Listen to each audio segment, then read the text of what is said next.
काही गोष्टी अशा असतात उघड करायच्या नसतात. शिवाजी महाराजांनी काही गनिमी काव्यांनी आपल्याला माहिती आहे युद्धनीती जिंकलेली आहे. तसं काही गनिमी काव्यांनी चालायचं असतं.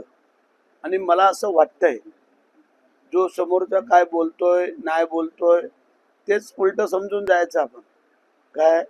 आणि तुम्हाला थोड्याच दिवसामध्ये त्याची प्रचिती येईल. जे काही नाही बोलणारे होते ते चालू राहील पुढं पुढं, कारण आम्ही काम करतोय, कामाचा मोबदला आहे, बाकी याच्या पलीकडे काय. या चर्चेमुळे ओमराजे निंबाळकरांनी एकत्र यांना टाळले आहेत, त्यांची खुर्ची मोकळी.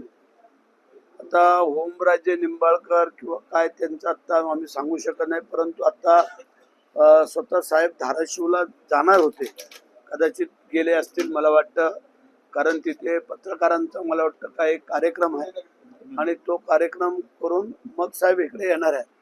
तर ओमराजे निंबाळकर काय कॉन्टॅक्ट करतायत नाही करतायत ते आज नाही सांगू शकत, परंतु चर्चा चालू आहेत आणि त्या पॉझिटिव्ह आहेत. कुणाल कामराने माफी मागायला नकार दिलेला आहे. कोणी?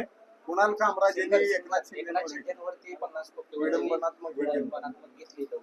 विधान परिषदेच्या समितीसमोर त्यांनी माफी मागायला नकार दिला. हे राजकीय व्यंग आहे. बाळासाहेब ठाकरे सुद्धा अशा पद्धतीने सरकारवर किंवा व्यंगचित्र लिहिले, त्यामुळे मी काय माफी मागणार नाही असं म्हणतो. हे आता अशा लोकांना आम्ही किंमत देत नाही.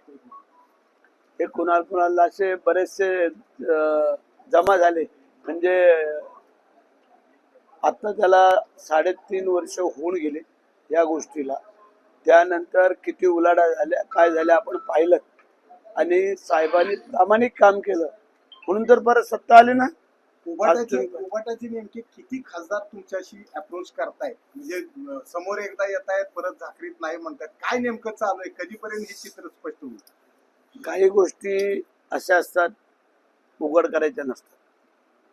शिवाजी महाराजांनी काही गनिमी काव्यांनी आपल्याला माहिती आहे युद्धनीती जिंकलेली आहे.